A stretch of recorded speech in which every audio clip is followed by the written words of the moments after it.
Petite capsule résumée sur les outils SketchUp, donc les outils de modification, de construction. Donc dans le cas ici, on avait au cours 2 vu des rotations, des copies multiples, l'outil Suivez-moi aussi qui nous permettait de faire des extrusions et voir un petit peu comment les composantes et les groupes étaient créés.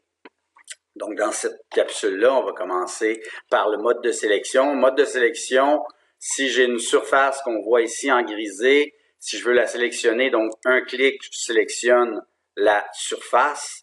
2 clics, je vais sélectionner l'ensemble du contour et de la surface. Donc, on a plusieurs clics qu'on peut faire. On sélectionne un objet à la fois. On peut sélectionner avec une fenêtre de sélection pleine ou pointillée, dépendamment de si je veux prendre tous les objets que je touche ou seulement que les objets que je sélectionne.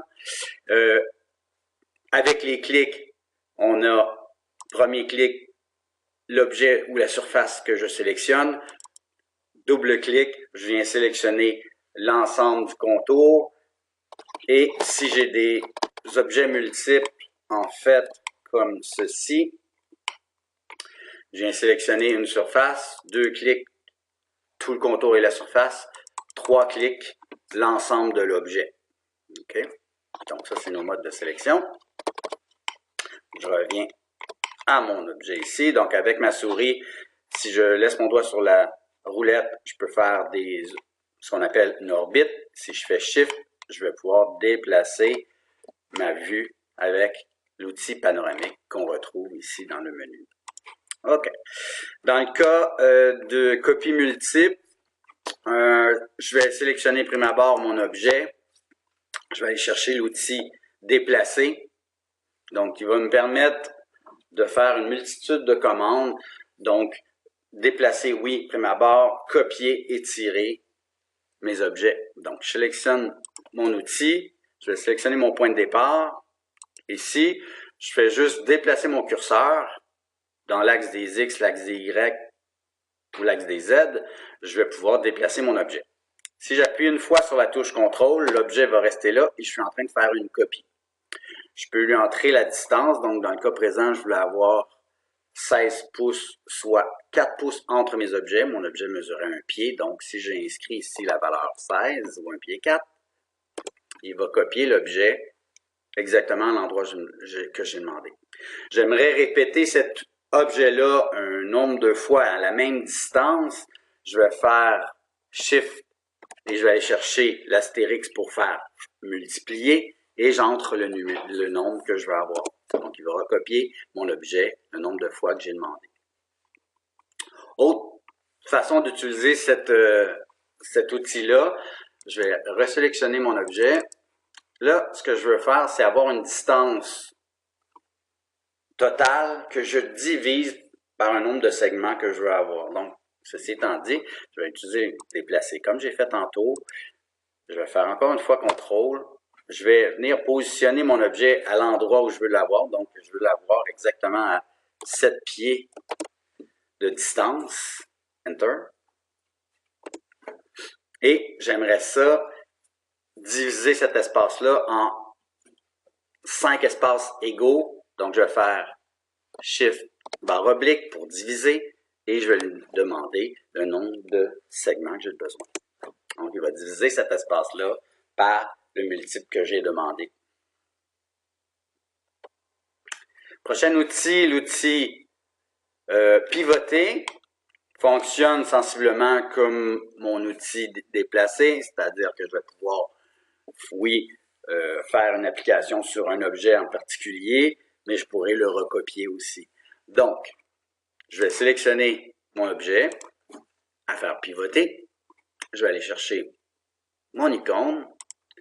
Je vais cliquer le point où je veux faire mon pivot. Je vais lui donner l'angle actuel de l'objet. Donc, je trace l'axe parallèle à mon objet. Et si je déplace mon curseur, je vais pouvoir faire pivoter ma chaise. Donc, si je veux juste la faire pivoter, parfait. Je clique. Ma chaise est positionnée. Si je veux en faire une copie, j'appuie une fois sur CTRL. L'objet de départ reste là et je fais ma copie. Je viens positionner l'angle. Donc, je peux écrire au clavier le nombre d'angles que je veux, le nombre de degrés plutôt. Et si je veux répéter cet objet-là alentour de mon cercle un nombre de fois, ben, je vais faire le petit astérix pour multiplier mon objet et j'entre la valeur que je veux avoir. Le prochain outil qu'on va utiliser, en fait, c'est l'outil Suivez-moi qui nous permet de faire des extrusions d'une surface selon une trajectoire préétablie qui va être dessinée au sol. Donc, dans le cas présent, si je prends le petit rectangle, ou le petit carré qui est ici avec le triangle, ce que je veux faire, c'est de faire le contour de ma base carrée, donc ça deviendra une pyramide, ni plus ni moins. Ce qu'il faut s'assurer, c'est que j'ai des surfaces et que ces surfaces-là ne soient pas interrompues. Puisque là, si j'ai une ligne ici, si je lui demande de sélectionner la surface comme trajectoire, ben il va arrêter à un coin. Okay? Donc, ce que je vais faire après ma barre, je vais aller enlever la petite ligne ou la règle qui définissait en fait mes deux surfaces, qui divisait la surface si on veut. Je vais placer un angle qui va me permettre de bien voir le contour. Donc, deux façons d'utiliser, c'est de sélectionner ma surface à faire pivoter et faire le contour et revenir à mon point de départ. Donc, ça me permet d'aller faire la trajectoire. Autre petit truc, le fun, c'est que si je sélectionne cette surface-là et j'appuie sur Alt et je viens cliquer sur ma base, il va faire le contour automatiquement. Donc, hyper pratique. Si j'ai une trajectoire complète, ma surface est créée au sol, ça va faire le tour au complet. Par contre, si je veux y aller de façon manuelle, parce que je veux juste faire un côté ou deux côtés, ben à ce moment-là, quand je fais Suivez-moi, ben je vais sélectionner mes deux arêtes et je vais tout simplement délimiter la trajectoire à parcourir. Donc, ce qui va être très utile quand on va faire des plaintes au sol, exemple. Si j'ai un élément qui est circulaire, ça fonctionne tout aussi bien. Donc, je vais aller me placer. Ma petite souris. Déplacer un panoramique. Donc là, j'ai deux surfaces qui sont générées. C'est facile de voir si c'est des surfaces. Ils vont être soit en grisé ou en blanc. Donc, quand je clique dessus, les petits points apparaissent. Mes surfaces sont créées. Si le milieu est vide, en fait, là, c'est pas une surface, c'est vraiment un cercle qui a été tracé au sol, donc aucune surface de générée. La commande Suivez-moi va fonctionner aussi, mais si je veux sélectionner la surface, il faut qu'elle soit là. Donc, Suivez-moi. Si je sélectionne ça, Alt, je clique sur mon cercle du bas, ça fonctionne bien. On a remarqué que dans les cas d'éléments circulaires, autre petit truc qui peut être hyper rapide, c'est de les sélectionner au complet et de faire Suivez-moi. Je vais aller sélectionner ça. Il va faire le tour. Donc, dans le cas d'un élément qui est circulaire, ça fonctionne super bien de cette façon-là. Pour les éléments circulaires, Suivez-moi, c'est pas mal ça. Donc, la commande Suivez-moi va me permettre d'aller placer des moulures au bas de mes murs ou dans le milieu de mes murs, peu importe. L'idée là-dedans, c'est que dans la warehouse, je peux aller chercher, faire des petites recherches, puis aller chercher des profilés. C'est ce que j'ai fait. J'ai importé une moulure là, qui provient de la warehouse. Okay? Donc, je l'ai placée au bout ici. Évidemment, je vais m'assurer que c'est bel et bien une surface. C'est le cas.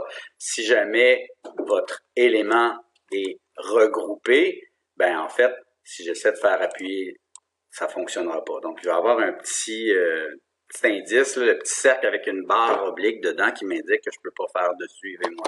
Donc, ça veut dire que cet objet-là est une composante ou un groupe.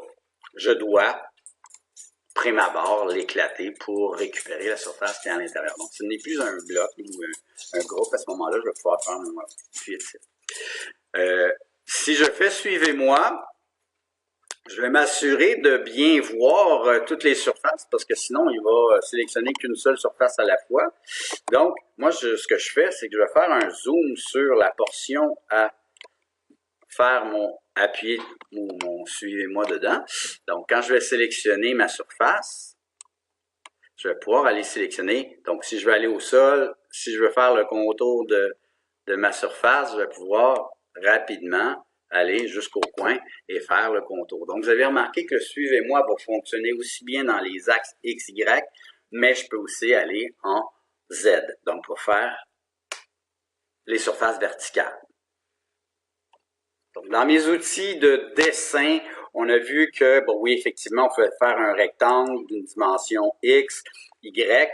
Donc, la première valeur que je vais entrer ici, ma valeur en X, point virgule, la valeur en Y. Donc, ça va bien pour dessiner nos rectangles, nos lignes, etc. Quand je dessine un cercle, par défaut, si je regarde dans le bas à droite de mon écran, on me dit que le cercle a 24 côtés. Donc, je peux augmenter la précision des cercles ou même la réduire. Donc, à la limite, je pourrais même faire un polygone avec ça, dire, OK, moi, je veux faire un octogone. Et donc, j'ai 8 côtés et je peux aller faire un octogone au lieu d'un cercle. Donc, c'est à moi de déterminer le nombre de côtés que je veux avoir. Donc, si j'indique ici mon cercle, nombre de côtés, plus mon chiffre va être grand, plus ça va avoir l'air d'un cercle. D'accord? Et donc, de cette façon-là, je peux générer un cercle avec un rayon bien établi. Vous avez l'option juste à côté qui nous permet de faire des polygones. Donc, si je clique un point, donc, le nombre de côtés est préétabli. Donc, c'est à moi, en faisant CTRL plus, je vais avoir 4 côtés, 5 côtés, 6 côtés. Donc, je peux augmenter le nombre de côtés ici à l'infini. En faisant CTRL-, ben, je vais réduire le nombre de côtés. C'est quoi la différence entre les deux options? C'est qu'il y en a un qui c'est le diamètre extérieur du cercle, puis l'autre, c'est le diamètre intérieur. Donc, le polygone est à l'intérieur de ce cercle-là. Donc, le rayon va être en fonction des pointes de mon polygone, tandis que l'autre, c'est vraiment le côté du polygone. La différence. Dans les arcs, vous avez, bon, 3 options pour faire les arcs. La plus commune, c'est arc 2 points qui va me permettre d'aller sélectionner 2 points sur un axe et déterminer mon rayon. Et je peux même les faire à la verticale, à l'horizontale, au besoin. Autre petit truc, quand vous dessinez, vous pouvez choisir l'axe sur lequel, s'il n'y a pas de surface, le logiciel va essayer de le faire d'emblée à l'horizontale. Si je viens vis-à-vis une surface verticale, il va s'orienter automatiquement, un petit peu comme un SCU dynamique dans AutoCAD. Donc, mais si j'ai pas de surface, puis je veux aller à la verticale, vous avez 4 flèches au clavier. Donc, la flèche du haut va me permettre d'ancrer mon rectangle toujours au sol, même si je vais vis-à-vis une surface. La flèche de côté gauche va me permettre de prendre l'axe vert vertical. Si je prends la flèche du bas, il va se placer perpendiculaire à la surface que j'ai sélectionnée. Et la flèche de droite va me permettre d'avoir l'axe rouge pour faire mon rectangle. Donc, il va automatiquement le positionner à la verticale avec mes flèches. Donc, ça, c'est des petits trucs là qu'on peut utiliser facilement avec notre clavier. Donc, orienter, ça va être hyper pratique pour